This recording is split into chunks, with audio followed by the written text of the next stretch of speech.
सभी लोगों का स्वागत करता हूं मैं और हम लोग शुरू करते हैं फिजिक्स की क्लास।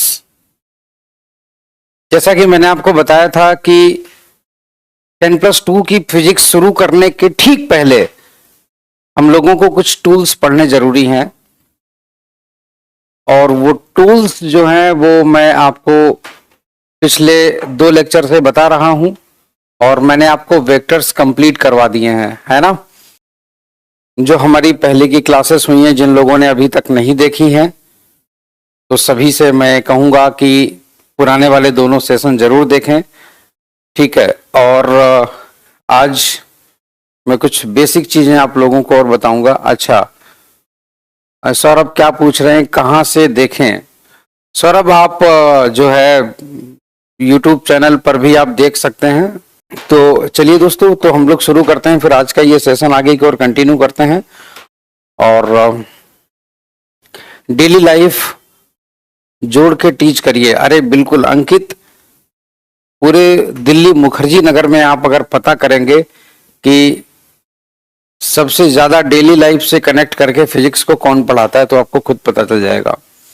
और जितने भी मेरे पुराने स्टूडेंट्स हैं, जो पूरे देश भर के स्टूडेंट्स हमसे पढ़ चुके हैं पहले भी, और मुखर्जी नगर में कई सालों से हूं मैं, तो जो हमारा अपना एक्सपीरियंस रहा और जो स्टूडेंट्स हमसे पढ़े बड़े हुए गए, तो वो लोग खुद बता देंगे आपको, ठीक है।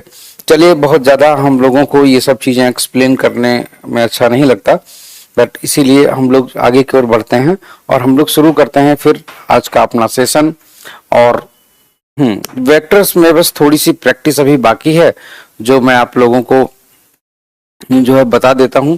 थोड़ी सी प्रैक्टिस कुछ जो है, ताकि हम लोग इजीली देख सकें, ठीक है ना। तो applications, some important applications,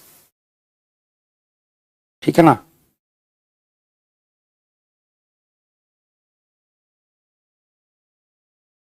some important applications,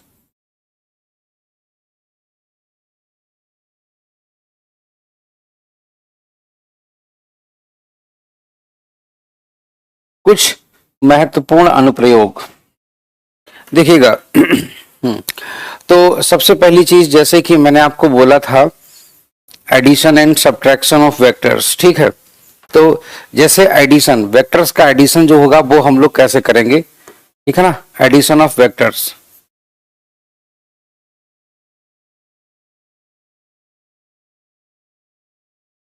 addition of vectors, तो वेक्टरों का जो जोड़ होता है वो तुम्हारा कैसे होगा वो देखिएगा।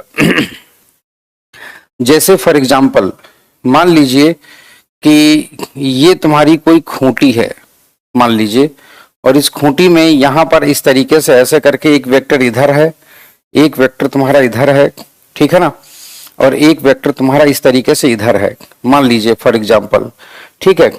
और हम आपसे ये कह दें कि इन तीनों वेक्टर्स के बीच का जो एंगल है वो तुम्हारा 120 डिग्री है, तीनों के बीच का जो एंगल है वो तुम्हारा 120 डिग्री है, इस तरीके से, ठीक। तीनों के बीच का एंगल 120 डिग्री है, 120 डिग्री। तो जरा हमें बताइएगा, अगर मैं आपसे एक चीज पूछूं कि इसका रिजल्टेंट कितना होगा। तीनों वेक्टरों का जो मैग्नीट्यूड है वो तुम्हारा बराबर है, मान लीजिए तीनों वेक्टरों का जो मैग्नीट्यूड है वो मान लीजिए बराबर है। सपोज दैट हम तुमसे कह दें इसका भी मैग्नीट्यूड ई है, इसका भी मैग्नीट्यूड ई है और इसका भी मैग्नीट्यूड ई है, तीनों का मैग्नीट्यूड ई है, और उस केस में हम क्या कहेंगे कि इन तीनों का जो है रिजल्टेंट कितना है। तो पहली चीज तो हम लोग देखेंगे ध्यान से कि तीनों के तीनों, अब मेरे पास इसके 2 मेथड हैं। पहली चीज, मेरी बात को समझिएगा, देखिएगा, इसको समझाने के मेरे पास 2 मेथड हैं इनका रिजल्टेंट बताने के। नंबर 1, मैंने आपको एक बोला था कि ट्रायंगल वाला मेथड, ठीक है ना। तो सबसे पहले ट्रायंगल वाला method, triangle law, triangle law हम लोग इस तरीके से फॉलो करेंगे, ध्यान से देखिएगा। हम लोग क्या करेंगे, सबसे पहले ये वाला जो वेक्टर है, ये वाला जो वेक्टर है, ये वाला हम लोग एज इट इज यहाँ पर ऐसे करके लिख देंगे इस तरीके से, ठीक है। अच्छा, और ये वाला जो वेक्टर है तुम्हारा, ये वाला वेक्टर, ठीक है ना, तो ये वाला वेक्टर हम इस तरीके से यहाँ पर लिख देंगे ऐसे करके। बस ऐसे समझ लीजिए कि वेक्टर को उठा के लाना है, यहाँ पर हम लोग इसको ऐसे करके ये हमने बना दिया यहाँ पर ऐसे करके, ठीक है ना। अब तीसरा वाला जो वेक्टर है वो वाला तुम्हारा यहाँ पर है, इस तरीके से ऐसे करके ये। तो तीसरा वाला वेक्टर दोस्त हम लोग यहाँ पर ऐसे करके ये बना देते हैं। तीनों का जो है तीनों का बोले तो इसका भी मैग्नीट्यूड ई है, इसका भी मैग्नीट्यूड ई है, इसका भी मैग्नीट्यूड ई है, और तीनों के बीच का एंगल अगर 120 डिग्री है तो ये जान जाइएगा कि ये वाला एंगल सभी का 60 डिग्री बनेगा। कितना बनेगा? 60 डिग्री बनेगा ये वाला एंगल, 60 डिग्री। ठीक है ना। तो दोस्तों हम लोग देखें कि यहां से गए, यहां गए, यहां गए, तो बिल्कुल ऐसे ही समझ जाइए कि चले, फिर इधर गए और फिर इधर आ गए, तो टोटल रिजल्टेंट तुम्हारा कितना हो जाता है? ऐसे केस में तुम्हारा टोटल नेट रिजल्टेंट कितना हो जाता है? ऐसे गए, ऐसे गए, ऐसे करके वापस चले आए, तो जहां से चले थे वहीं पर वापस आ गए, तो नेट तुम्हारा कितना हो जाएगा? नेट तुम्हारा हो जाएगा ई रिजल्टेंट, ई नेट तुम्हारा कितना हो जाएगा? ई नेट हो जाएगा तुम्हारा 0। ठीक है ना। ई नेट तुम्हारा 0 हो जाता है। तो इस तरीके से पैरेलल शिफ्टिंग ऑफ वेक्टर्स, बिल्कुल आपने सही कहा, पैरेलल शिफ्टिंग ऑफ वेक्टर्स से हम लोग इस तरीके से इसको क्रिएट कर सकते हैं। दूसरी चीज, हाँ दूसरी चीज क्या है, मेरी बात को समझिएगा कि how to find out the angle between two vectors. ठीक है ना, हाउ टू फाइंड आउट, है ना, how to find out, how to find out the angle between two vectors, how to find out the angle between two vectors,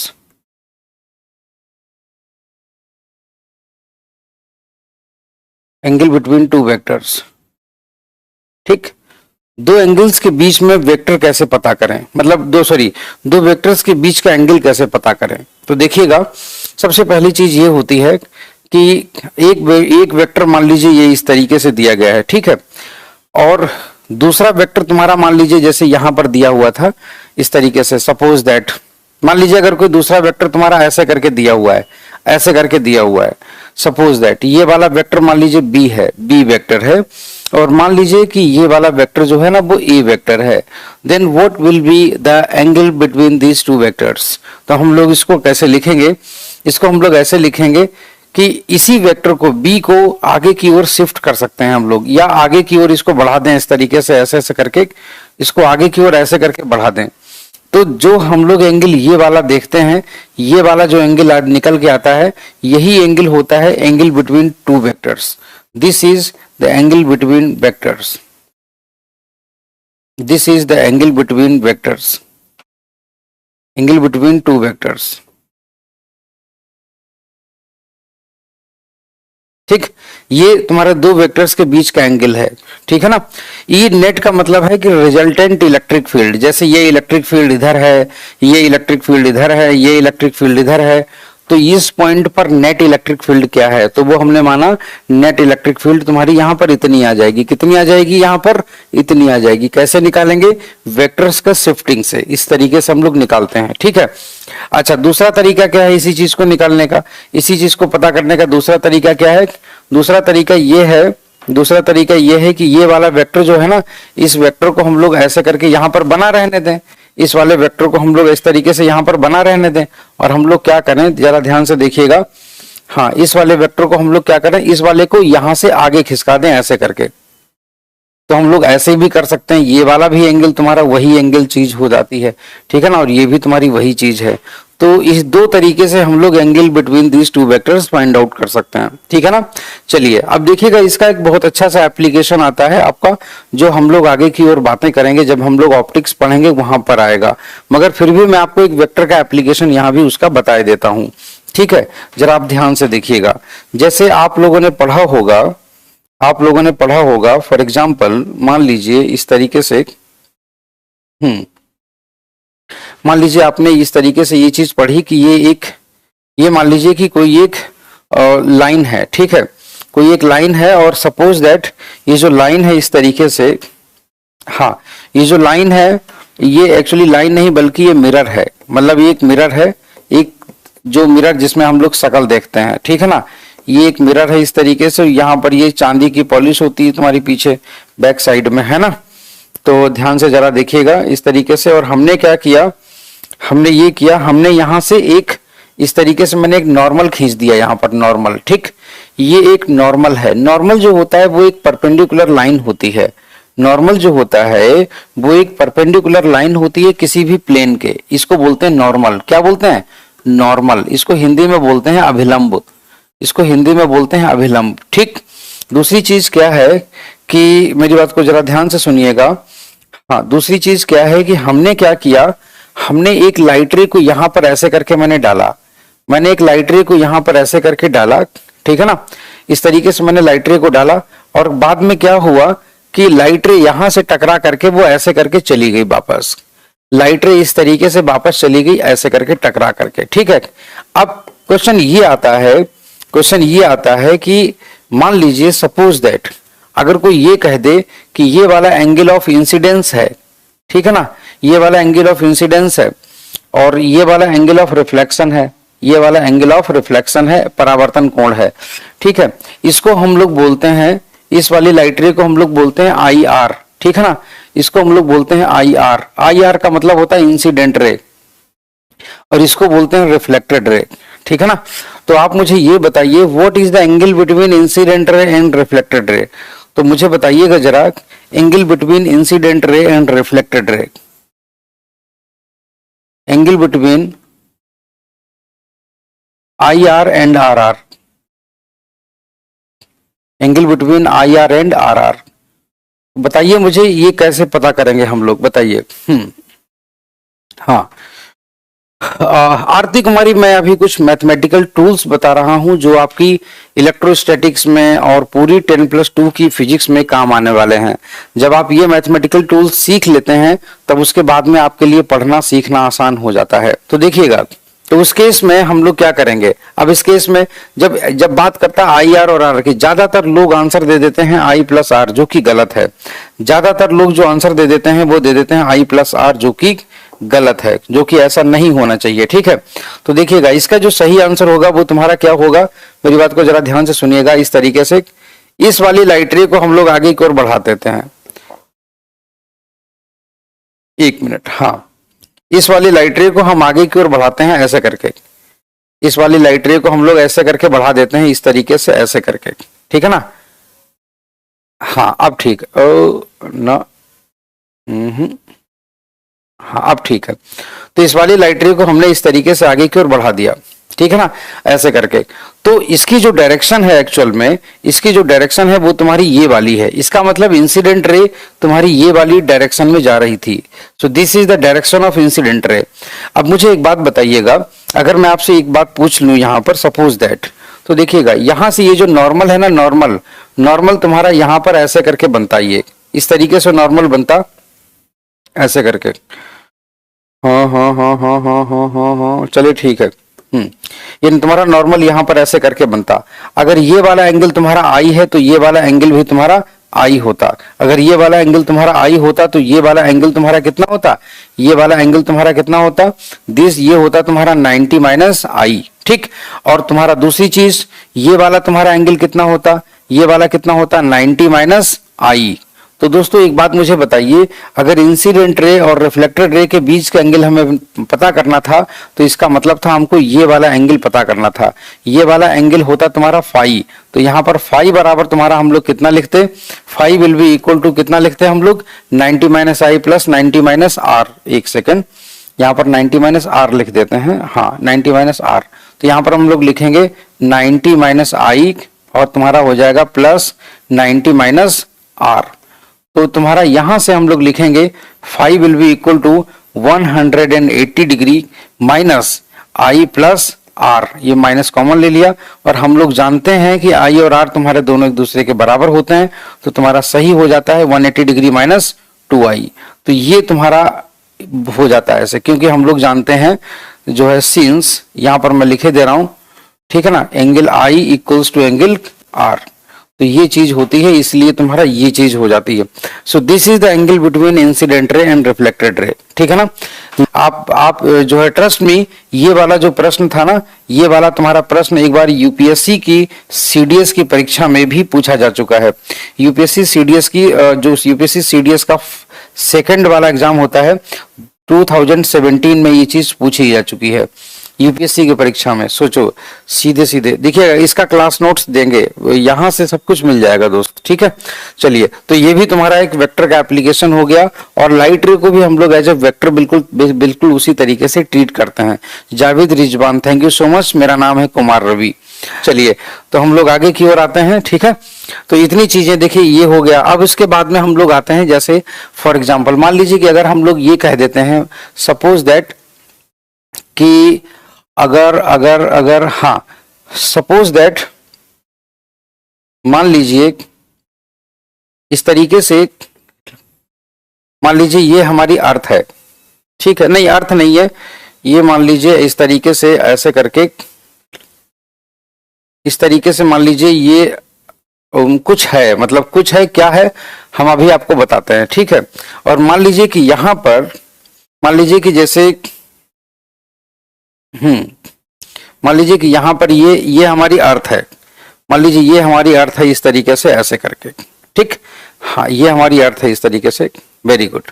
चलिए, ये हमारी अर्थ हो गई, इसकी लाइन की थिकनेस थोड़ी ज्यादा कर दें, हाँ ऐसे करके, ठीक है ना। हाँ, अब देखिएगा जरा ध्यान से, ये हमारी अर्थ हो गई, ठीक है ना। अब हम लोग इसमें बहुत अच्छी अच्छी चीजें देखेंगे, देखिएगा जरा ध्यान से। हाँ, ठीक, मान लीजिए सपोज दैट अगर यहां पर कोई चंद्रमा है, अगर हम आपसे ये कह दें कि यहां पर एक चंद्रमा है इस तरीके से, चंद्रमा तो है तो वैसे एक ही, मगर मान लीजिए कि फिर भी अगर दो तीन होते तो क्या होता, दो तीन होते तो क्या होता, ऐसे करके मान लीजिए ये तुम्हारा चंद्रमा है, ठीक है, इस तरीके से। और ये चंद्रमा तुम्हारा इस तरीके से आगे की ओर जा रहा था, ये चंद्रमा तुम्हारा इस तरीके से आगे की ओर ऐसे करके जा रहा था, सपोज दैट यहां से ऐसे करके, ठीक, इस तरीके से ऐसे करके जा रहा था, यूं करके, ठीक है। अच्छा, और ऐसे चलते चलते वो आगे की ओर चला गया, ऐसे चलते चलते वो आगे की ओर चला गया, और आगे चलते चलते वो यहां पर आ गया। मैं आपको बहुत बढ़िया सी चीज बता रहा हूं, अभी आपको एक चीज और अच्छी लगेगी, इसमें समझ में आएगी। जो चीजें अभी इलेक्ट्रोस्टैटिक्स में आएंगी उसमें कुछ चीजें मैं आपको यहीं से पहले ही बता दे रहा हूं। मान लो वो टहलते टहलते यहां पर आ गया वो, ठीक है, मान लो वो टहलते टहलते यहां पर आ गया इस तरीके से, ऐसे करके आ गया, मान लो सपोज दैट चंद्रमा ऐसे करके आ गया, ठीक है। और हमने आपसे ये कह दिया, हाँ चंद्रमा चंद्रमा चंद्रमा, छोटा है चंद्रमा, छोटा है चंद्रमा, और ये छोटा है चंद्रमा, भाई छोटा है चंद्रमा, होने दो छोटा है चंद्रमा। तो देखिएगा इस तरीके से चंद्रमा यहां पर आ गया ऐसे करके, चंद्रमा छोटा है, चंद्रमा छोटा है, हाँ देखिएगा ऐसे करके चंद्रमा तुम्हारा अब यहां पर आ गया ऐसे करके, मान लीजिए, ठीक है। अब मुझे एक बात बताइएगा, अब मुझे एक बात बताइएगा, अर्थ जो है ना, पृथ्वी हर एक वस्तु को अपने केंद्र की ओर खींचती है। हम जानते हैं कि पृथ्वी हर एक वस्तु को अपने केंद्र की ओर ऐसे करके खींचती है इस तरीके से, ठीक है ना। अर्थ हर एक बॉडी को इस तरीके से अपने अपने अपने अपने सेंटर की ओर खींचती है इस तरीके से ऐसे करके, एक मिनट, अर्थ हर एक बॉडी को अपने सेंटर की ओर ऐसे करके खींचती है इस तरीके से ऐसे करके, ठीक है, इस तरीके से। अब मुझे एक बात बताइए, अर्थ जो है ना वो यहां पर भी ऐसे करके अपने सेंटर की ओर ही इसको खींचेगी ऐसे करके, ठीक, वो इस तरीके से अपने सेंटर पर यहां पर भी इसको ऐसे करके खींचेगी ऐसे करके। तो अब मुझे एक बात बताइए कि जब चंद्रमा यहां से यहां तक चल करके आ गया, जब चंद्रमा यहां से यहां तक चल करके आ गया, मान लीजिए आर डिस्टेंस चल करके आ गया, यहां से लगने वाला जो फोर्स है वो तुम्हारा ग्रेविटेशनल फोर्स है एफ जी, यहां पर जो लगने वाला फोर्स है उसको बोलते हैं ग्रेविटेशनल फोर्स, गुरुत्वीय बल। तो जरा मुझे बताइए यहां से लेकर के यहां तक कितना वर्क किया है, ठीक है, मुझे कौन कौन जवाब देगा, जल्दी से मुझे फटाफट बताइए। पोजीशन 1 से पोजीशन 2 तक पहुंचने में, ठीक है ना, ये मून है, मुझे बताइएगा कितना वर्क किया इसने, यहां से यहां तक जाने में इसके द्वारा किया गया कार्य कितना हो जाएगा, ठीक, मुझे बताइए फटाफट कितना वर्क हुआ है।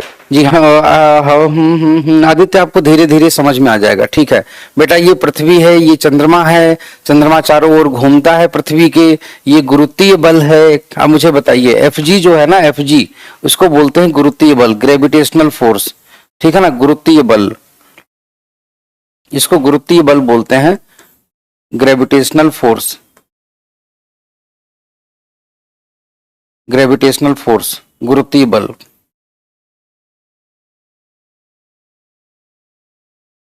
गुरुत्वीय बल, ग्रेविटेशनल फोर्स। ठीक, अब मुझे बताइए इसका सही जवाब क्या होगा। हाँ चलिए, इसमें अब बताइए मुझे, ये तुम्हारा क्या है, ये चली गई दूरी है चंद्रमा के द्वारा, तो चंद्रमा के द्वारा किया गया कार्य कितना होगा। Work done by moon will be equal to work done कितना होगा, फटाफट मुझे बताइए। देखिए, हाँ देखिएगा, FGR बोल रहे हैं ये, ओफो बताइए मुझे कि किया गया कार्य कितना होगा। बताइए मुझे, फटाफट बताइए सारे लोग, इसका जवाब कितना होगा। देखिएगा, वर्क डन में आपको एक चीज बता दूं, यहां पर अगर आप ध्यान से देखें, अगर आप यहां से ध्यान से देखें, हम लोगों ने एक चीज सीखी थी कि अगर तुम्हारा फोर्स इसी डायरेक्शन में है, अगर तुम्हारा फोर्स इस डायरेक्शन में है, ठीक है, और मान लीजिए कि सपोज दैट तुम्हारा डिस्प्लेसमेंट भी इसी डायरेक्शन में है, डिस्प्लेसमेंट, ठीक है ना, डिस्प्लेसमेंट भी तुम्हारा इसी डायरेक्शन में है, तो ये तुम्हारा डिस्प्लेसमेंट है और ये तुम्हारा फोर्स है इस तरीके से। तो मुझे एक बात बताइएगा कि जो किया गया कार्य कितना होता है, इन दोनों के बीच का एंगल मान लीजिए यहाँ पर सपोज दैट ऐसा करते हैं,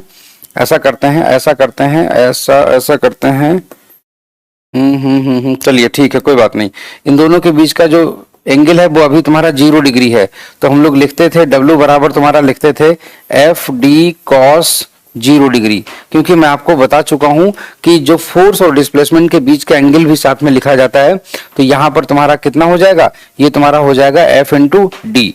मगर जरा सोचिए कि अगर कभी ऐसा हो जाए कि तुम्हारा फोर्स, मान लीजिए कि तुम्हारा फोर्स और तुम्हारा जो डिस्प्लेसमेंट है वो तुम्हारे एक दूसरे के परपेंडिकुलर हो जाएं, उस केस में इन दोनों के बीच का एंगल कितना हो जाएगा यहाँ पर, तो तुम्हारा W बराबर तुम्हारा कितना हो जाएगा FD cos 90, तो तुम्हारा यहाँ पर W बराबर कितना हो जाएगा 0। इसका मतलब वर्क डन कितना होगा 0। तो यहाँ पर अगर हम लोग बात करें कि चंद्रमा के द्वारा यहां से लेकर के यहां तक मूव करने में जो वर्क डन होता है, चंद्रमा के द्वारा किया गया कार्य होता है, वो 0 होता है। और यही रीजन होता है कि चंद्रमा के पास जितनी भी एनर्जी होती है, मून के पास जितनी भी एनर्जी यहाँ पर होती है, पूरी की पूरी एनर्जी वो यहाँ पर भी उतनी ही होगी इसके पास में। इसका मतलब जो इसकी एनर्जी है वो इसकी एनर्जी कंजर्व रहती है। क्या रहती है? इसकी एनर्जी कंजर्व रहती है, इसकी ऊर्जा संरक्षित रहती है। और यही कारण है, यही रीजन है कि जो ग्रेविटेशनल फील्ड होती है, गुरुत्वीय क्षेत्र जो होता है, ग्रेविटेशनल फील्ड वो एक कंजर्वेटिव फील्ड होता है, और ग्रेविटेशनल फोर्स एक कंजर्वेटिव फोर्स कहलाता है। इसीलिए इसे एक संरक्षी बल कहा जाता है, और इसीलिए इसे गुरुत्वीय क्षेत्र को एक संरक्षी क्षेत्र कहा जाता है, और गुरुत्वीय बल को एक संरक्षी बल कहा जाता है। ठीक है ना, इसीलिए इसको हम लोग बोलते हैं कंजर्वेटिव फील्ड। यही रीजन है कि अगर यहां पर अगर इसकी एनर्जी, अगर यहां पर इस मून की अगर एनर्जी, अगर यहां पर इसकी एनर्जी 100 जूल है, मान लीजिए इसके पास 100 जूल की एनर्जी है, पोटेंशियल एनर्जी, तो यहां पर भी इसके पास में एनर्जी जो होगी वो तुम्हारी कितनी होगी, यहां पर भी इसके पास में एनर्जी 100 जूल ही होगी। ठीक है ना, इसकी एनर्जी खर्च नहीं होती है, इसीलिए हम लोग इसको बोलते हैं कि gravitational field is a conservative field. ठीक है ना, तो gravitational field is a conservative field, याद रखिएगा इस चीज को। यहां पर हम लोग लिखे रहे, बिल्कुल वैसे ही तुम्हारा जो इलेक्ट्रिक फील्ड होता है वो भी तुम्हारा एक कंजर्वेटिव फील्ड होता है। ठीक है ना, gravitational field is a conservative field, is a conservative field. ठीक है ना, तो gravitational field is a conservative field. गुरुत्वीय क्षेत्र एक संरक्षित क्षेत्र होता है। क्लियर हुआ ये चीज? हाँ, तो इस तरीके से चीजें होती हैं। और इसका जो देखिए, हाँ श्वेता, मैंने, आप पूरा वीडियो देखिएगा, आपने शायद हमें लेट ज्वाइन किया है, इसीलिए ऐसा हो सकता है कि आपको थोड़ा सा अभी इधर उधर थोड़ा बहुत डाउट हो रहा हो। दूसरी चीज, ऐसे ही एक पोजीशन बन सकती है, जैसे कि एक एग्जाम्पल बन सकता है, एक एग्जाम्पल ऐसे ही और भी बन सकता है। वो क्या बन सकता है जरा देखिएगा।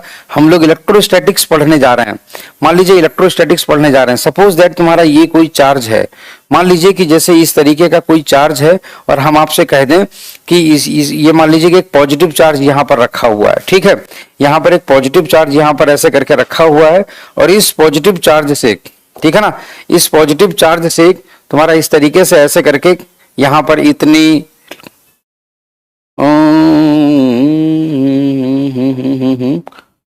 हाँ चलिए, यहाँ पर जो है ना इतनी, सपोज एट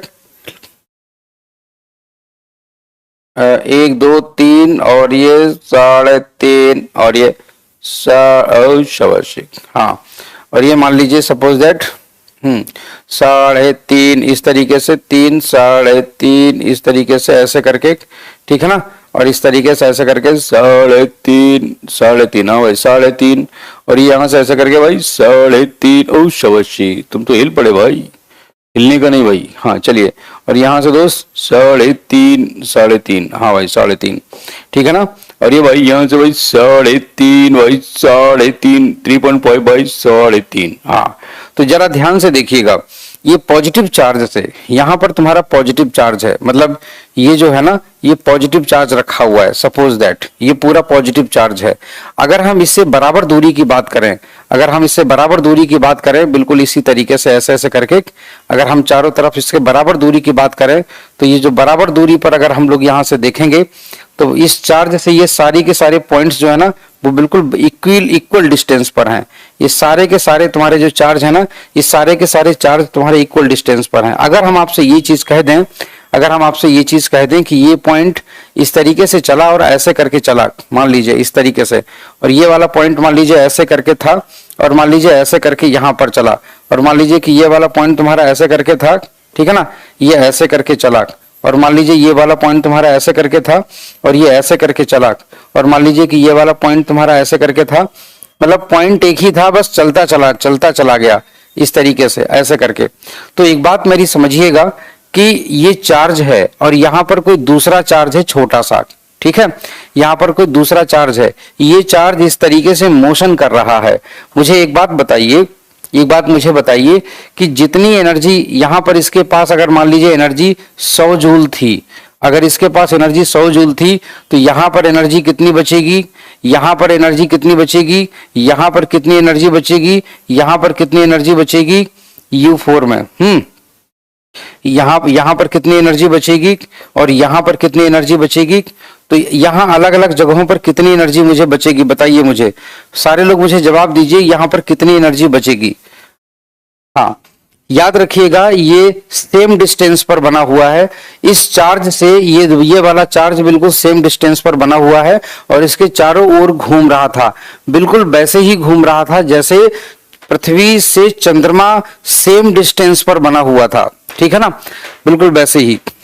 बताइए मुझे, बिल्कुल बिल्कुल बिल्कुल आपने सही कहा, बिल्कुल सही कहा, यहाँ पर भी ये 100 जूल एनर्जी बनी रहेगी, यहाँ पर भी 100 जूल बनी रहेगी, यहाँ पर भी एनर्जी 100 जूल बनी रहेगी, यहाँ पर भी एनर्जी 100 जूल बनी रहेगी, यहाँ पर भी एनर्जी 100 जूल बनी रहेगी, यहाँ पर भी एनर्जी 100 जूल बनी रहेगी। इसका मतलब है कि अगर इस वाले बड़े वाले चार्ज से छोटा वाला चार्ज अगर सेम डिस्टेंस पर बना है, चारों ओर उसका अगर उसके घूम रहा है, तो ऑब्वियस सी बात है कि अगर इसके बीच की, अगर इन दोनों चार्जेस के बीच की डिस्टेंस अगर सेम रहेगी तो इनके बीच की एनर्जी भी सेम रहेगी। इसका मतलब यह है कि एनर्जी कंजर्व रहेगी। Here energy of small charge, energy of small charge will remain conserved. Small charge will remain conserved.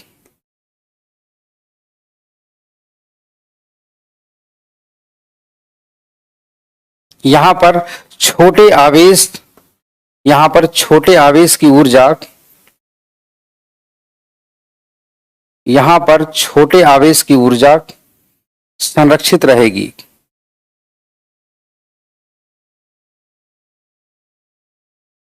छोटे आवेश की ऊर्जा संरक्षित रहेगी।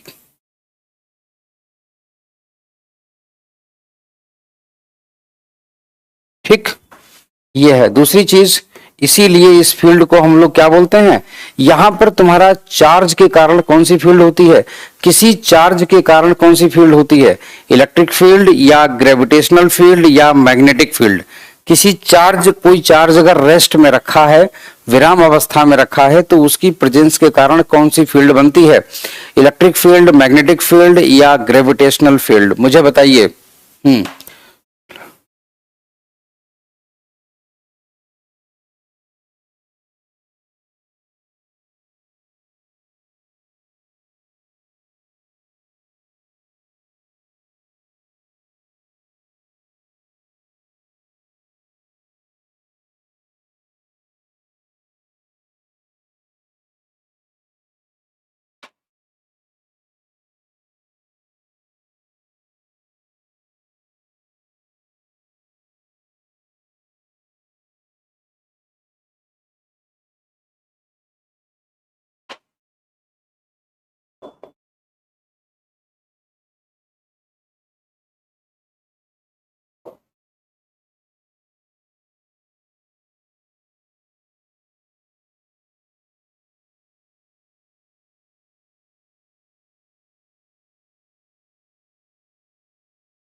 ये चीज है।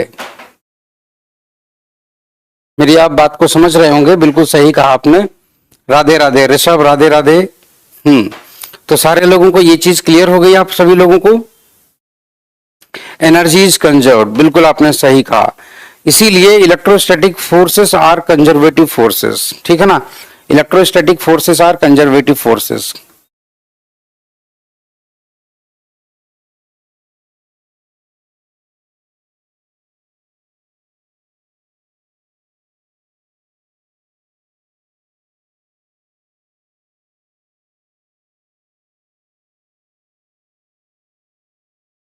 ठीक, तो ये चीज होती है। अच्छा, दूसरी चीज मैं आपको एक चीज और बताता हूं कि जो कंजर्वेटिव फील्ड होती है, कंजर्वेटिव फील्ड का मतलब ये होता है कि अगर उस फील्ड में जिसकी वजह से वो फील्ड बनी है, जैसे यहां पर ये चार्ज की वजह से, इस बड़े वाले चार्ज की वजह से चारों ओर फील्ड बनी है, अगर इस वाले चार्ज से किसी दूसरे चार्ज की डिस्टेंस सेम रहेगी तो इसका मतलब है कि इसकी एनर्जी सेम रहेगी। कंजर्वेटिव फील्ड की एक और खास बात होती है, जब हम आपको वो चीजें बताएंगे कंजर्वेटिव फील्ड का कॉन्सेप्ट, तब हम आपको उसमें वो भी चीज बताएंगे। कंजर्वेटिव फील्ड में जो वर्क डन होता है वो पाथ पे डिपेंड नहीं करता है, ठीक है? Gaurav Kumar stylish, Sergius special 26 में भी आप पढ़ा दो। बेटा मुझे नहीं पता कि मैं कैसा पढ़ा रहा हूं इस समय, वो तो आप बताओगे कि आपको समझ में आ रहा है मैं कैसा पढ़ा रहा हूं कैसा नहीं, ठीक है? तो डोंट वरी। तो आई होप सो कि ये चीज क्लियर हो गई होगी, ठीक है? चलिए, तो हम लोग आगे की ओर बढ़ते हैं। पाथ पे डिपेंड नहीं करता है, मैं आपको वो चीज भी बता रहा हूं, देखिएगा। Very important point.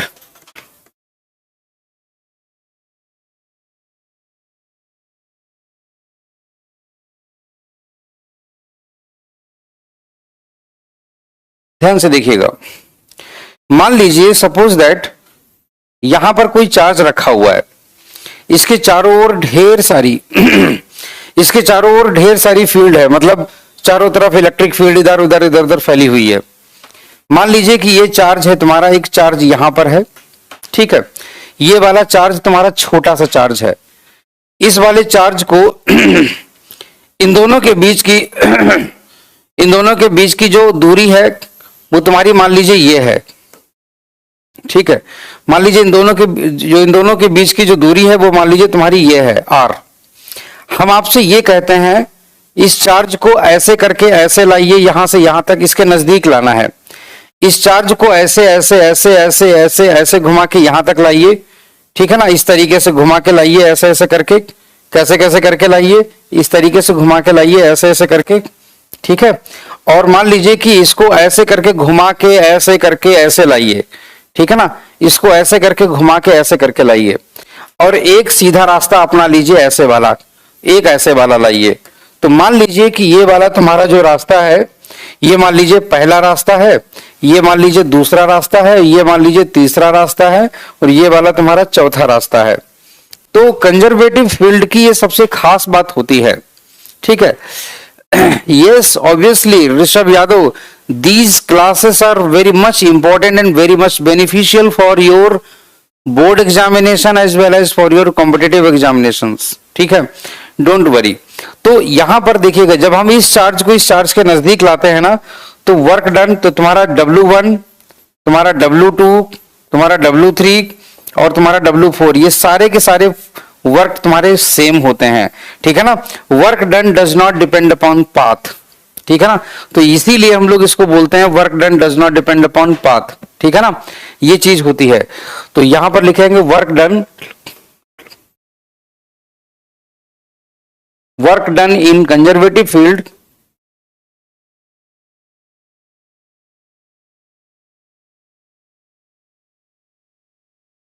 Does not depend upon path.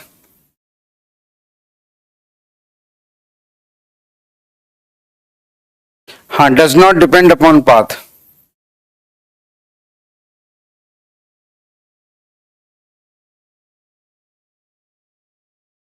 संरक्षित क्षेत्र में किसी एक वस्तु को दूसरे वस्तु तक लाने में किया गया कार्य कभी पथ पर निर्भर नहीं करता, ठीक है।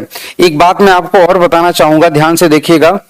इस वाले डायग्राम में मुझे एक चीज और बतानी थी। यहां पर एक चीज जो बतानी थी वो मुझे ये थी, यहां पर तुम्हारा 90 डिग्री का एंगल है, यहां पर भी तुम्हारा एंगल कितने का है, 90 डिग्री का है, ठीक। तो यहां पर 90 डिग्री का है, वैसे ही जब ये मून यहां पर होता तो इसकी वेलोसिटी यहां होती, इसका फोर्स लगने वाला तुम्हारा यहां पर होता, इसका डिस्प्लेसमेंट यहां होता, तो इसके बीच का एंगल 90 डिग्री होता।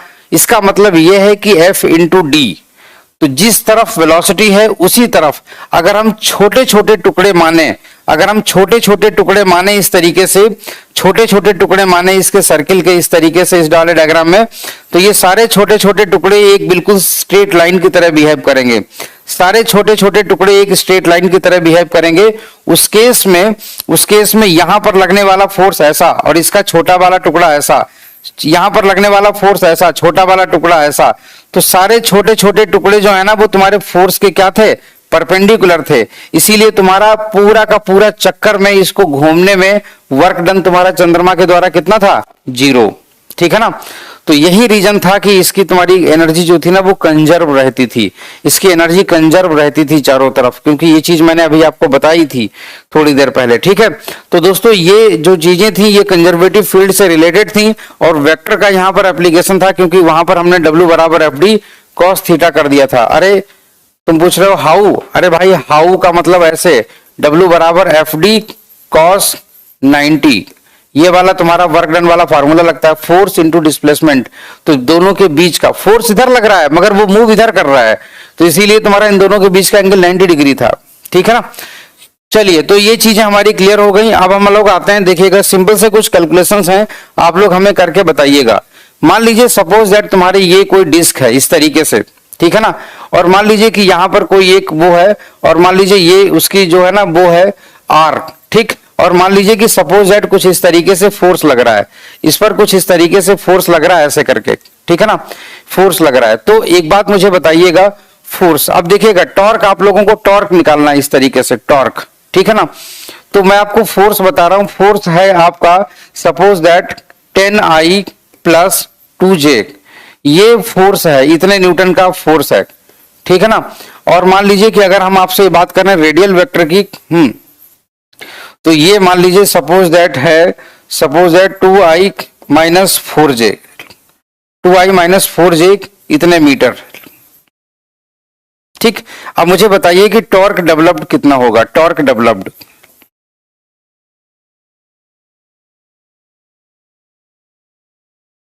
चलिए मुझे बताइए जल्दी से टॉर्क डेवलप्ड। देखिए टॉर्क आपके कहां काम आएगा, टॉर्क आपके वहां पर काम आएगा जब हम लोग किसी डाइपोल को किसी इलेक्ट्रिक फील्ड में रखेंगे, ठीक है ना।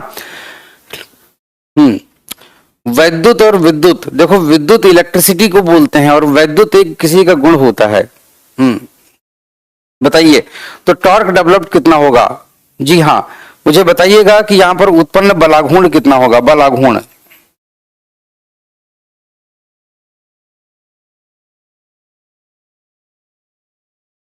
बलाघूर्ण कितना होगा? हम्म चलिए,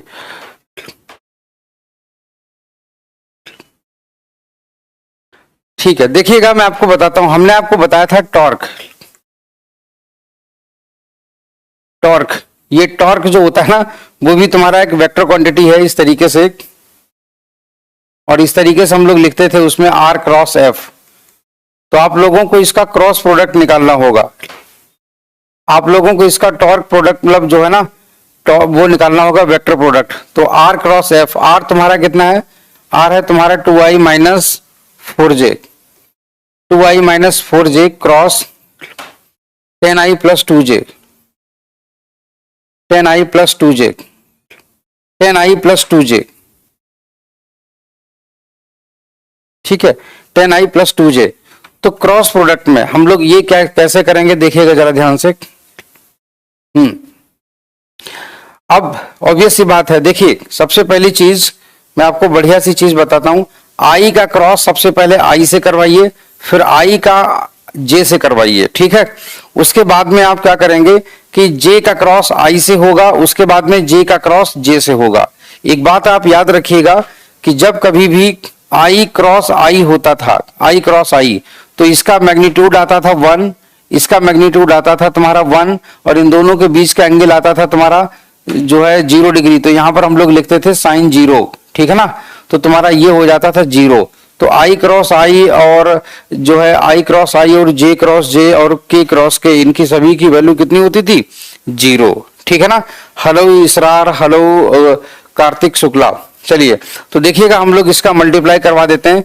2 दाहिया 20, 2 10 20, आई क्रॉस आई ऑब्वियस सी बात है तुम्हारा 0 हो गया, ठीक। अब आई का क्रॉस तुम्हारा जे से होगा, तो तुम्हारा दोनों में प्लस है, तो तुम्हारा ये हो जाएगा तुम्हारा 4। तो आई क्रॉस जे, दिस इज के, ये तुम्हारा के हो गया, ठीक। उसके बाद में तुम्हारा 4 से मल्टीप्लाई इसका होता है, 4 दाहिया 40, ठीक है ना।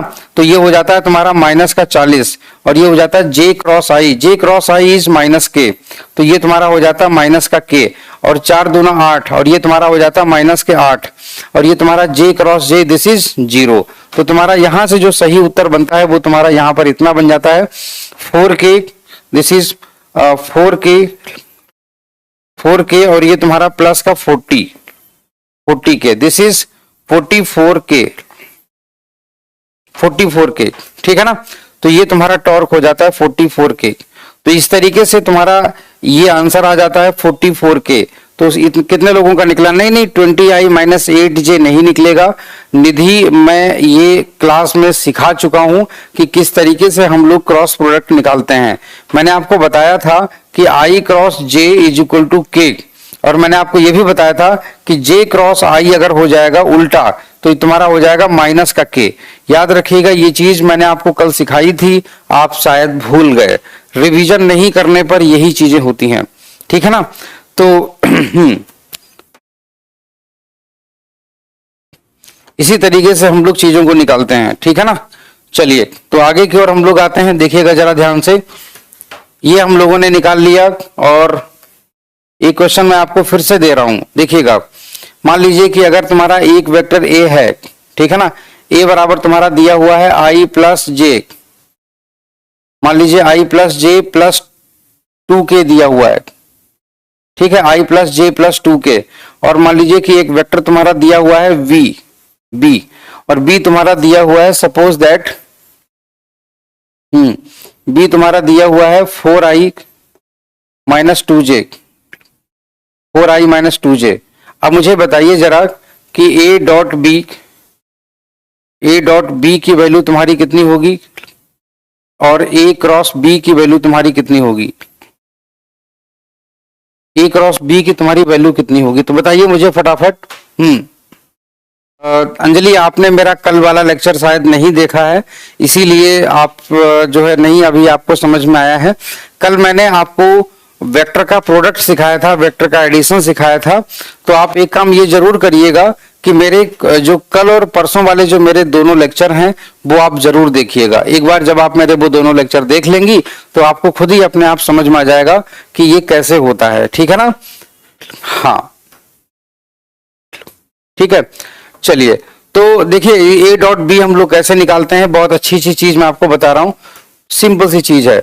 हमेशा याद रखिएगा जहां पर डॉट होता है वहां पर कॉस आता है, जहां पर क्रॉस होता है वहां पर साइन आता है, ठीक है ना। तो ए डॉट बी, जब हम लोग ए डॉट बी अगर हम लोग निकालेंगे यहां से ए डॉट बी, ठीक है ना, इस तरीके से, तो हम लोग लिखेंगे आई प्लस जे प्लस 2k, आई प्लस जे प्लस 2k डॉट, और ये तुम्हारा आ जाता है 4i माइनस 2j, ठीक है। तो तुम्हारा ये हो जाता है कि आई, अब देखिए आई डॉट आई तो ये तुम्हारा 4 हो जाता है, आई डॉट आई तो ये तुम्हारा 1 हो जाता है, ठीक है ना। अच्छा, उसके बाद में आई का इन सभी के साथ में, आई का बाद में जे के साथ में होगा 0 हो जाएगा तुम्हारा, माइनस का 0, ठीक है ना। उसके बाद में तुम्हारी जो दूसरी लाइन बनेगी वो तुम्हारी जे वाली आएगी, तो जे का आई के साथ में होगा, डॉट होगा, 0 हो जाएगा, ठीक है ना, प्लस तुम्हारा 0, जे का जे के साथ में होगा तो 1 हो जाएगा, तो तुम्हारा -2 हो जाएगा यहां पर। उसके बाद में तुम्हारा के की बारी आती है, जब तुम्हारी के की बारी आती है तो जरा ध्यान से देखिएगा, के का आई के साथ में होगा तो 0 हो जाएगा तुम्हारा, ठीक है ना, के का जे के साथ में होगा तो तुम्हारा 0 हो जाएगा। तो तुम्हारा डॉट जो होता है वो तुम्हारा जनरली यहाँ पर दूसरों के बीच में 0 हो जाता है, तो तुम्हारा यहाँ पर ये हो जाता है 4 और ये तुम्हारा -2, तो यहाँ पर आंसर आ जाता है तुम्हारा 2। तो ए डॉट बी दिस, यहाँ पर इसकी वैल्यू आ जाती है कितनी, 2 आ जाती है सिर्फ, ठीक है। अब देखिएगा, अब हम लोग निकालेंगे क्रॉस प्रोडक्ट, ठीक है ना। अब हम लोग निकालेंगे क्रॉस प्रोडक्ट, तो क्रॉस प्रोडक्ट हम लोग कैसे निकालेंगे, ए क्रॉस बी, ठीक है ना, a cross b will be equal to what, तो यहां पर हो जाएगा आई प्लस जे प्लस 2k। आप लोगों को मैथ में ये मैट्रिसेस वाले मेथड से भी मल्टीप्लाई कराना सिखाया जाएगा, ठीक है। तो यहां पर देखिएगा, और वो भी बहुत सिंपल होता है, कोई दिक्कत नहीं होती है, 4i माइनस 2j। मगर मैं फिर भी जानबूझ के अपने स्टूडेंट्स को इस तरीके से बेसिक अलजेब्रा वाले मेथड से क्रॉस करना जरूर सिखाता हूं, क्योंकि थैंक यू सो मच सुंदर, थैंक यू सो मच बेटा। तो देखिएगा जरा ध्यान से, अब मान लीजिए फॉर एग्जांपल ये आई क्रॉस आई है, जहां पर क्रॉस होता है वहां पर तुम्हारा साइन थीटा आता है, तो आई क्रॉस आई, इसका मतलब तुम्हारा हो जाएगा कि 0 हो जाएगा पहला, ठीक है ना। आई क्रॉस जे, दिस इज के, तो ये हो जाएगा -2k। उसके बाद में जे की बारी आती है, जे की, ठीक है ना। उसके बाद में तुम्हारी जे की बारी आती है, तो जे देखिएगा जरा ध्यान से इस तरीके से, जे क्रॉस आई दिस इज 4, तो तुम्हारा हो जाता है 4 जे क्रॉस आई, हाँ ठीक है। तो ये तुम्हारा हो गया 4, और तुम्हारा जे क्रॉस आई इज माइनस का के, तो माइनस का के हो गया, ठीक है। उसके बाद में जे क्रॉस जे दिस इज 0, ठीक है, 0 हो गया तुम्हारा। उसके बाद में तुम्हारा आ जाता है, उसके बाद में के की बारी आ जाती है, के क्रॉस आई दिस इज के क्रॉस आई इज जे, तो तुम्हारा ये हो जाता है प्लस 8j, और बाद में जो है के क्रॉस जे इज माइनस आई, तो तुम्हारा 2 दूनी 4 -4, और ये तुम्हारा +4 हो जाएगा, और तुम्हारा ये हो जाएगा के क्रॉस जे इज आई, ठीक। इस तरीके से करिएगा आप मल्टीप्लाई, इन तीनों को आप जोड़ दीजिए तो तुम्हारा आंसर तुम्हारा आ जाएगा, ये -6, तो ये तुम्हारा हो जाएगा 4i प्लस 8j और -6k, ये तुम्हारा आंसर आ जाता है, ठीक है। तो ए क्रॉस बी की वैल्यू तुम्हारी इतनी आ जाती है, 2i minus 4j minus 3k। नोप देखिएगा, यही वाला आंसर आएगा। अंकित बेटा 10 नहीं आएगा, सिंपल 10 नहीं आएगा, आपने हमारी कल वाली क्लास इसका मतलब मिस की हुई है, आप देखिएगा करके आंसर यही आएगा, ठीक है। हाँ, सारे लोग मेरे कल और परसों वाले लेक्चर जरूर देखिएगा, आप लोगों को आज का लेक्चर बहुत अच्छे से समझ में आ जाएगा, ठीक है। चलिए, तो ये हो जाता है तुम्हारा, और उसके बाद में हम लोग आते हैं, देखिएगा ध्यान से, हाँ, उसके बाद में आ जाता है तुम्हारा कुछ सिंपल सा, जैसे वेक्टर का रिजोल्यूशन पर बेस्ड तुम्हारे क्वेश्चन कुछ इस तरीके से बन जाते हैं, रिजोल्यूशन ऑफ वेक्टर्स।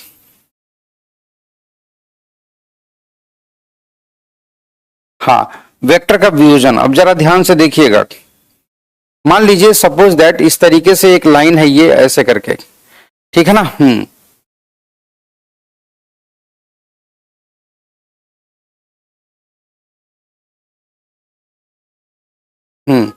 चलिए, तो ये हो गई। और मान लीजिए एक लाइन तुम्हारी ऐसा करके ये है, यहां पर नहीं है, यहां पर रखेंगे हम लाइन ऐसे करके, ठीक है। तो देखिएगा यहां पर ये वाली लाइन हो गई तुम्हारी। अब सपोज दैट अगर हम आपसे ये कह दें कि एक वेक्टर तुम्हारा यहां पर ऐसे करके है, एक वेक्टर तुम्हारा यहां पर ऐसे करके है, ये ऐसे करके, ठीक है। अब ये वाला तुम्हारा वेक्टर है। सपोज दैट अगर हम आपसे ये कह दें ये वाली तुम्हारी वाई एक्सिस है, ये वाली तुम्हारी एक्स एक्सिस है, ठीक है। हाँ सुंदर बेटा, जो है हम लोग यहाँ पर बेसिक टूल्स पढ़ रहे हैं अभी, ठीक है।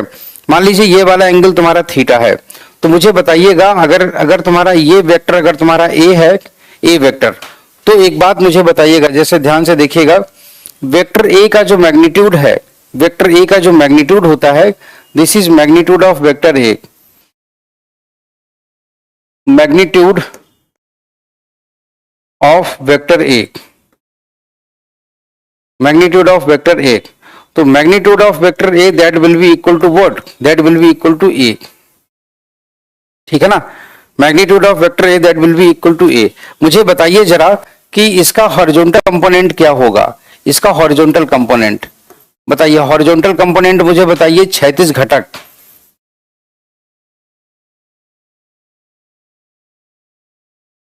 Horizontal component of vector a, ठीक। और a y, this is vertical component,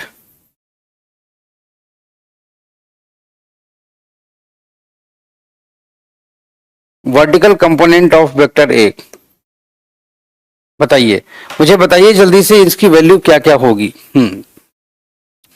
बिल्कुल देखिएगा, बिल्कुल सही जवाब है। इसका जो वर्टिकल इसका जो हॉरिजॉन्टल कंपोनेंट होगा वो तुम्हारा ये होगा। इसका जो इसका जो हॉरिजॉन्टल कंपोनेंट होगा वो तुम्हारा ये होगा। ध्यान से देखिएगा, इसका जो हॉरिजॉन्टल कंपोनेंट होगा वो तुम्हारा ये होगा, यहां से यहां तक ऐसे करके। हाँ चलिए, इसका जो ये वाला जो कंपोनेंट होगा, ये वाला जो कंपोनेंट होगा, ये वाला जो कंपोनेंट होगा वो तुम्हारा यहां से यहां तक होगा ऐसे करके। ये वाला जो तुम्हारा कंपोनेंट होगा इसको हम लोग बोलते हैं, इसको हम लोग बोलते हैं ए एक्स, और a x will be equal to a cos theta, ठीक।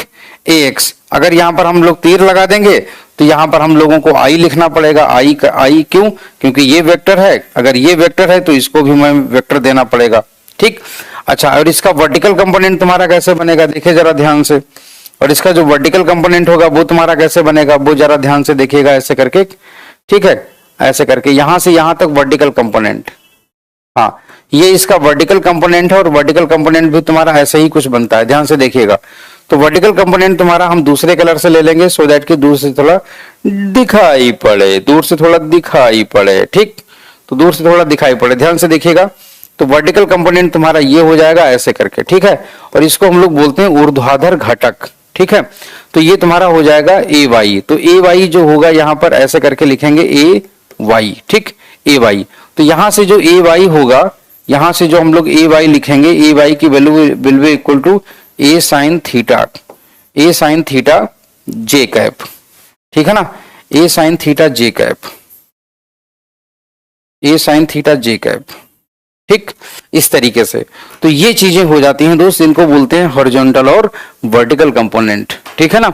बिल्कुल आपने सही कहा, सही पहचाना आप सभी लोगों ने, ठीक है। तो इस तरीके से हम लोग चीजों को कैलकुलेट करते हैं, जानते हैं, समझते हैं, ठीक है। तो अच्छा, और मान लीजिए सपोज दैट अगर हम आपसे ये कह दें मैग्नीट्यूड ऑफ वेक्टर, हाँ वेक्टर का मैग्नीट्यूड कैसे निकालें हम लोग, magnitude of vector, magnitude of vector, ठीक है ना, मैग्नीट्यूड ऑफ वेक्टर। अब जरा ध्यान से देखिएगा, मैग्नीट्यूड ऑफ वेक्टर, मान लीजिए कि जैसे तुम्हारा एक वेक्टर है, ए दिया हुआ है, सपोज दैट वो है तुम्हारा ए x I cap plus A Y J cap plus A Z के कैप। ये मान लीजिए एक वेक्टर इस तरीके से दिया हुआ है, आपको ए का मैग्नीट्यूड लिखना है, आपको ए का मैग्नीट्यूड लिखना है, तो हम लोग लिखेंगे ए का magnitude, this is the magnitude of A, this is the magnitude of A, magnitude of vector A, that will be equal to under root A X square plus A Y square plus A Z square. ठीक, ये हो जाता है, इस तरीके से हम लोग निकालते हैं मैग्नीट्यूड। ठीक है ना, हाँ ये हो गया। अब दूसरी चीज इसमें क्या एक बचती है, unit vector of a vector, किसी वेक्टर का यूनिट वेक्टर कैसे निकाला जाता है, तो वो भी चीज हमें मतलब पता होनी चाहिए। ठीक है, तो unit vector of a vector, किसी वेक्टर का एकांक सदिश कैसे होता है। ठीक है ना, तो सबसे मेन चीज है unit vector of a vector.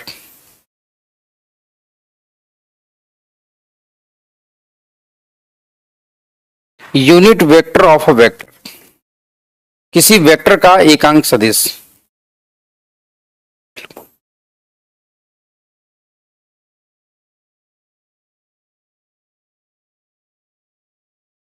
किसी सदिश का एकांक सदिश,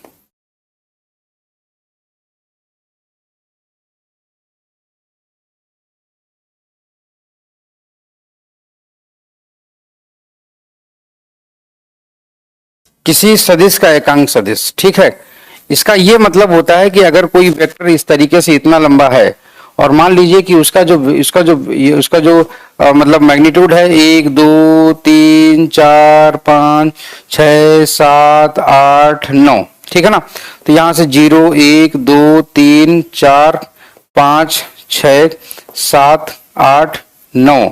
ठीक है ना, ये तुम्हारा 10। ठीक है, 1 2 3 4 5 6 7 8 9 10, 10 यूनिट का तुम्हारा वेक्टर है ये, 10 यूनिट का। ठीक है ना, अगर हम बात करें, ओके अंकित, ठीक है, तो अगर मान लीजिए अगर हम लोग बात करें, ये तुम्हारा वेक्टर जो है ना वो तुम्हारा एक्स, ये मान लीजिए तुम्हारा एक्स डायरेक्शन में है, एक्स डायरेक्शन में। ठीक है, इस वेक्टर का नाम मान लीजिए है ए, तब हम लोग इस तरीके से लिखेंगे vector A will be equal to 10 into I cap. I cap इसलिए लिखेंगे क्योंकि ये एक्स डायरेक्शन में है इसलिए। ठीक है ना, अच्छा दूसरी चीज, नहीं वरुण ऐसा नहीं है, ऐसा नहीं है, मैं हूं। ठीक है, हाँ, तो ये हो गया तुम्हारा a इक्वल टू 10i। ठीक है ना, चलिए तो ये हो गया। अच्छा दूसरी चीज ध्यान से देखिएगा, अगर हमें इसको जो है वो बनाना हो, अगर यूनिट वेक्टर बनाना हो, तो यूनिट वेक्टर हम लोग कैसे बनाएंगे। यूनिट वेक्टर का मतलब ये हो गया कि हम इसका सिर्फ और सिर्फ छोटा सा हिस्सा एक तोड़ लें। यूनिट वेक्टर का मतलब जो हो गया, यूनिट वेक्टर का मतलब समझिएगा, ये तुम्हारा वेक्टर है पूरा एकदम, ओ शाबाश से bye bye bye bye bye bye bye bye bye bye bye bye bye bye bye bye. हाँ ध्यान से देखो, ये चीज दिख रही है ना आपको, ये इतना बड़ा आपको वेक्टर दिख रहा है। हाँ ये इतना बड़ा वेक्टर दिख रहा है। इस वेक्टर का जो ये इतना बड़ा जो हिस्सा होगा यहां से लेकर के सिर्फ यहां तक का, इसको बोलेंगे यूनिट वेक्टर। क्या बोलेंगे, इसको बोलेंगे यूनिट वेक्टर। क्यों बोलेंगे इसको यूनिट वेक्टर, क्योंकि ये जो है ना इसकी ये यूनिट वेक्टर होगा, ये तुम्हारा यूनिट वेक्टर होगा और किसकी डायरेक्शन में होगा, ए वेक्टर की डायरेक्शन में होगा। किस वेक्टर के डायरेक्शन में होगा, ए वेक्टर के डायरेक्शन में होगा। तो हम लोग लिखेंगे unit vector in the direction of A, in the direction of A, unit vector in the direction of vector a. ठीक, और ये कैसे मिलेगा, ये मिलेगा 10 में से 10वां हिस्सा, 10 वाले में से 10वां हिस्सा। इसका ये मतलब हो गया, इसका ये मतलब हो गया, इसको हम लोग ऐसे करके लिखेंगे, इसका ये मतलब हो गया कि इसको हम लोग ऐसे करके लिखेंगे कि जो यूनिट वेक्टर ए होता है इसको कैप लगा के लिखा जाता है। लिखेंगे वेक्टर ए को उसी के मैग्नीट्यूड से डिवाइड कर दो। किससे डिवाइड कर दो, उसी के मैग्नीट्यूड से डिवाइड कर दो। ठीक है, उसी के मैग्नीट्यूड पे डिवाइड कर दो। यहां पर ये क्या है, ठीक है ना, तो ये चीज हो गई। अच्छा वहां यहां जब कभी भी किसी भी वेक्टर को उसी के मैग्नीट्यूड से डिवाइड कर देते हैं तो यूनिट वेक्टर बन जाता है, ठीक है ना। तो यूनिट वेक्टर बन जाता है, तुम्हारा एकांक सदिश बन जाता है। आई होप सो कि आप लोग इस चीज को निकालना सीख गए होंगे। मान लीजिए कि अगर हम आपसे ये कह दें एक ऐसा वेक्टर बताइए जिसका मैग्नीट्यूड 3 यूनिट हो और जिसकी डायरेक्शन एक ही डायरेक्शन हो। एक ऐसा वेक्टर बताइए या बनाइए, एक ऐसा वेक्टर बनाइए या बताइए, ठीक है ना। एक ऐसा वेक्टर आप बनाइए या बताइए जिसका मैग्नीट्यूड 3 यूनिट हो और जो वेक्टर एक ही डायरेक्शन में हो, ठीक है ना, जो वेक्टर एक ही डायरेक्शन में हो। तो देखिए इस तरीके से हम लोग करते हैं, सिंपल सी बात है। सपोज दैट मान लीजिए जो यहां पर तुम्हारा वेक्टर, एक ऐसा वेक्टर, ठीक है ना, एक ऐसा वेक्टर जिसका मैग्नीट्यूड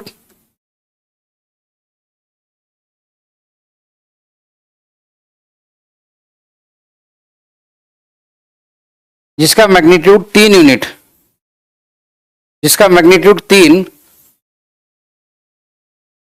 और वेक्टर एक ही डायरेक्शन में हो।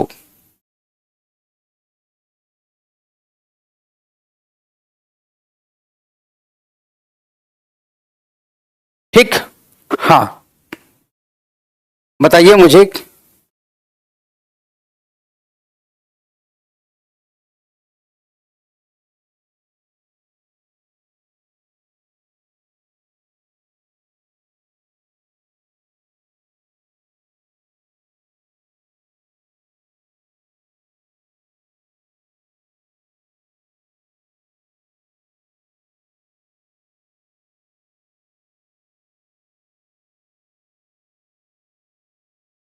Whose direction is same as A, बताइए मुझे।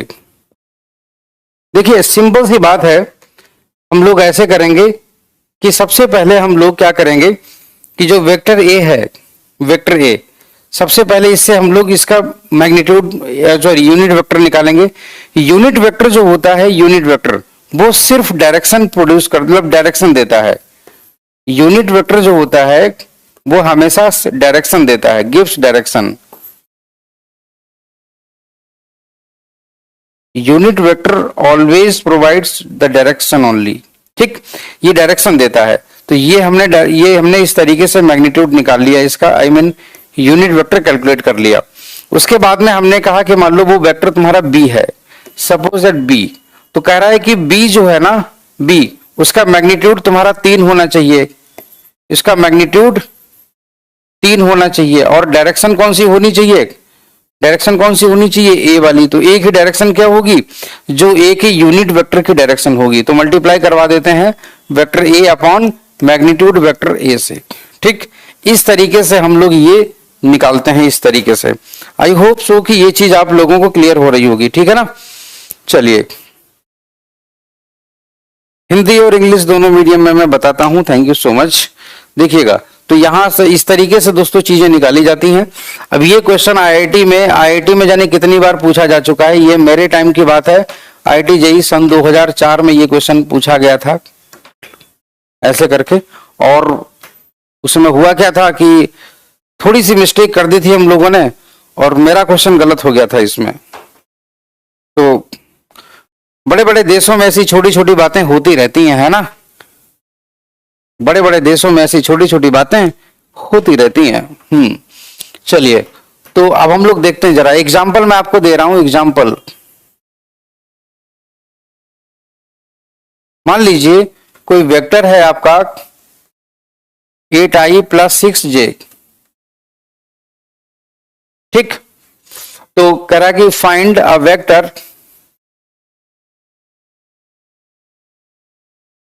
in the direction of A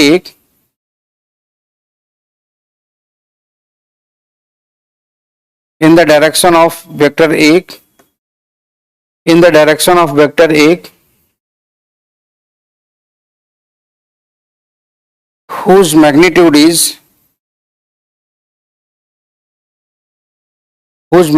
is 4 units। बताइए, मुझे बताइए इसका सही जवाब क्या होगा। बिल्कुल वैसे ही करेंगे इसको भी जैसे अभी मैंने आपको बताया था।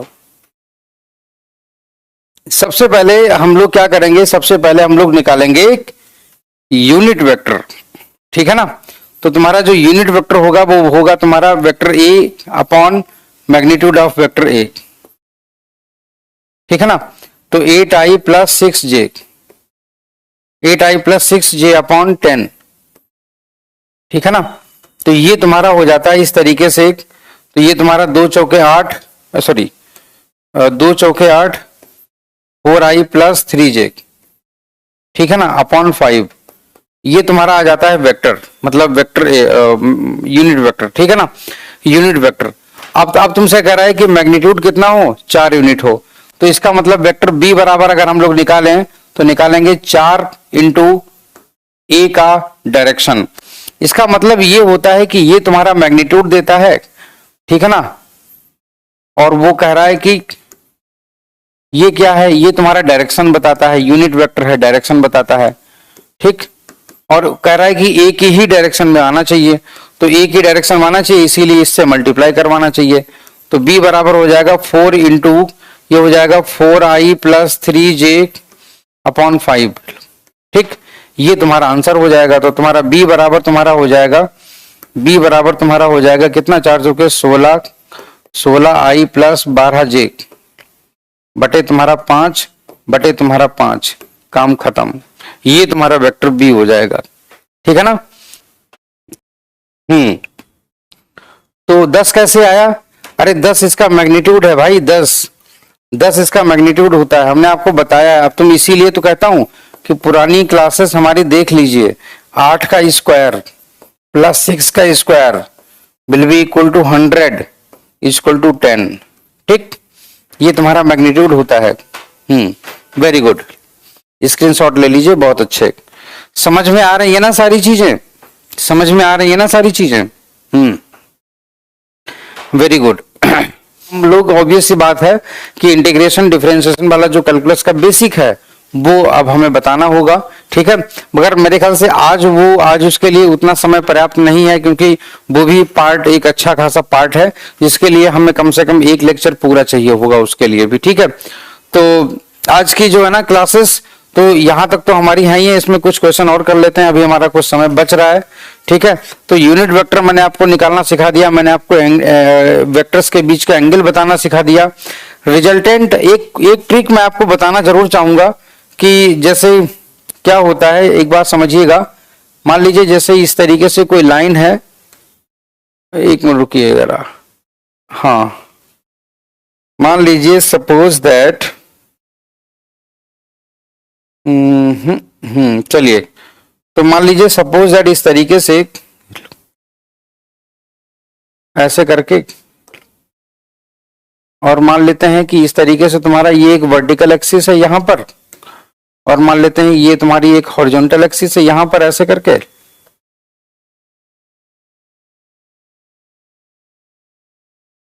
हाँ, ये मान लीजिए तुम्हारी एक ये वाली एक्सिस है, ठीक है। अब मान लीजिए फॉर एग्जांपल अगर मैं आपसे ये चीज बोलूं कि इस तरीके से एक वेक्टर तुम्हारा यहां पर है ऐसे करके, और मान लीजिए कि सपोज दैट एक वेक्टर तुम्हारा यहां पर ऐसे करके है, यहां पर ऐसे करके, सपोज दैट, ठीक है। मान लेते हैं इतना है, ये इतना, ठीक है, ऐसे करके। और मान लीजिए कि सपोज दैट अगर मैं आपसे ये बोलूं कि एक वेक्टर तुम्हारा यहां पर ऐसे,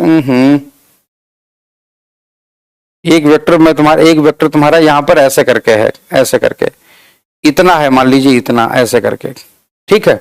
हाँ, एक वेक्टर इतना है मान लीजिए, सपोज दैट। तब अब बात ये आती है कि नेट तुम्हारा कितना होगा। मान लीजिए ये तुम्हारा f है, f1, ये मान लीजिए तुम्हारा f1 है, सपोज दैट, ठीक है। हाँ, ये वाला तुम्हारा f1 है, ये वाला तुम्हारा f2 है, ठीक, ये वाला तुम्हारा f3 है, ठीक है। तो अब मुझे बताइएगा जरा सही से कि ये कितना होगा, ठीक है।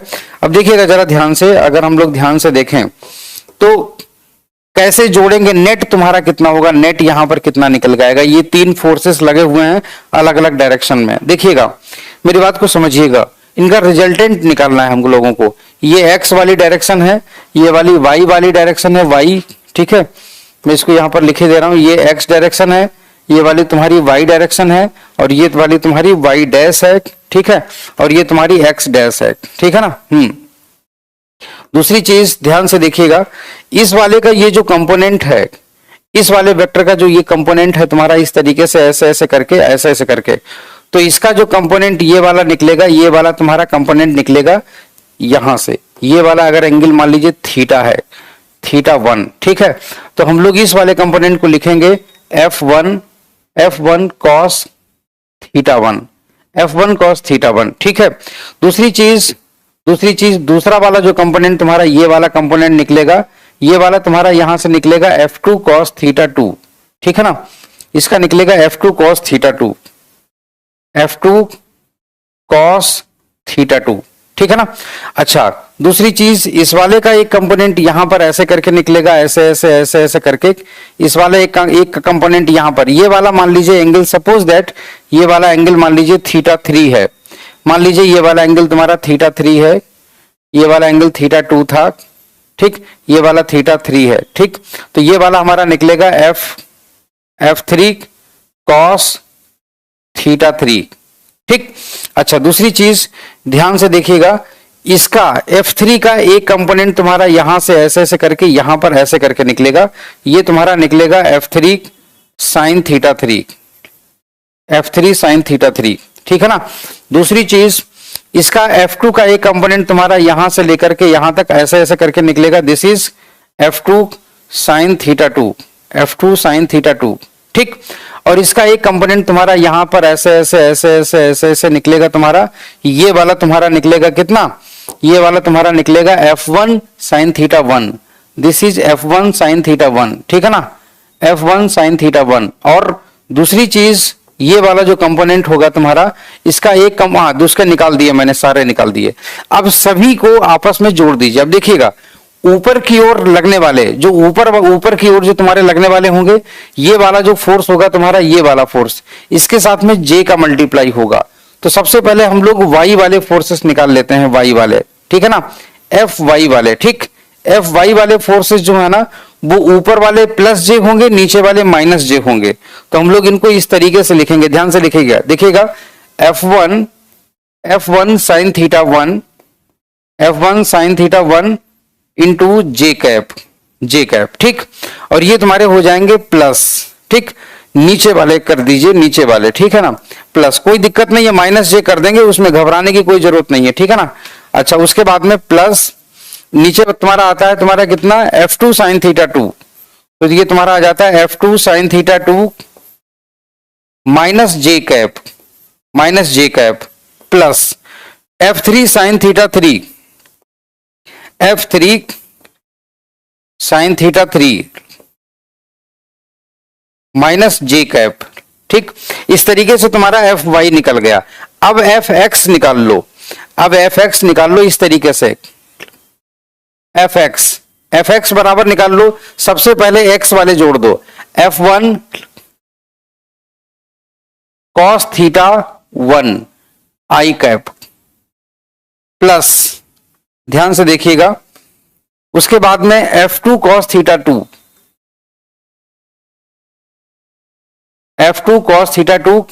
I कैप, उसके बाद में प्लस, अब इधर आ जाता है F3 cos theta 3 minus I cap, ये हो जाता है Fx और ये हो जाता है Fy, ठीक है ना। बस इतना याद रखिएगा, आप अगर रिजल्टेंट निकालना चाहें, रिजल्टेंट, ठीक है ना, तो रिजल्टेंट फोर्स तुम्हारा आ जाएगा इस तरीके से, रिजल्टेंट फोर्स कितना है, कहां है, सब कुछ अपने आप आ जाएगा। Resultant force F will be equal to under root Fx का स्क्वायर प्लस Fy का स्क्वायर, काम खत्म। इस तरीके से निकलता है नेट। मैंने आपको ये इसलिए बताया, एनसीईआरटी रेफरेंस बुक के क्वेश्चन भी करवाना sir ji please, CBSE board batch में। बिल्कुल आप टेंशन मत लीजिए, मैं इतने डिटेल में ये चीजें बता देता हूं कि आप नीट, आईआईटी, बोर्ड सब फू ऐसे करके उड़ा दोगे। आप टेंशन लेने की कोई जरूरत नहीं है, ठीक है ना। तो ये चीजें हैं। मुझे पहले एक बात बताइए, हमने 3 फोर्स लिए थे, F1 F2 F3, तीनों को हमने उनके कंपोनेंट्स में तोड़ा, तीनों को हमने उनके कंपोनेंट्स में तोड़ा, और कंपोनेंट्स में तोड़ने के बाद मैंने जब उनको वेक्टर के फॉर्म में लिखा, तो क्या आपको ये चीजें समझ में आई कि वेक्टर मतलब वेक्टर को मैंने कंपोनेंट्स में तोड़ा, तो इसमें आपको कोई तकलीफ तो नहीं हुई? इसमें तो आपको कोई तकलीफ नहीं हुई? मुझे ये बताइए, चीजें समझ में आ रही है ना? बिल्कुल।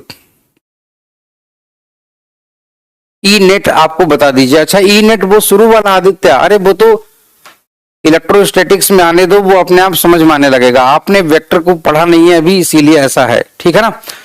तो ये चीजें हैं। तो आज का ये जो लेक्चर है, आज का लेक्चर हम लोग आज यहीं खत्म करते हैं। बाय बाय दोस्तों, टेक केयर, लव यू।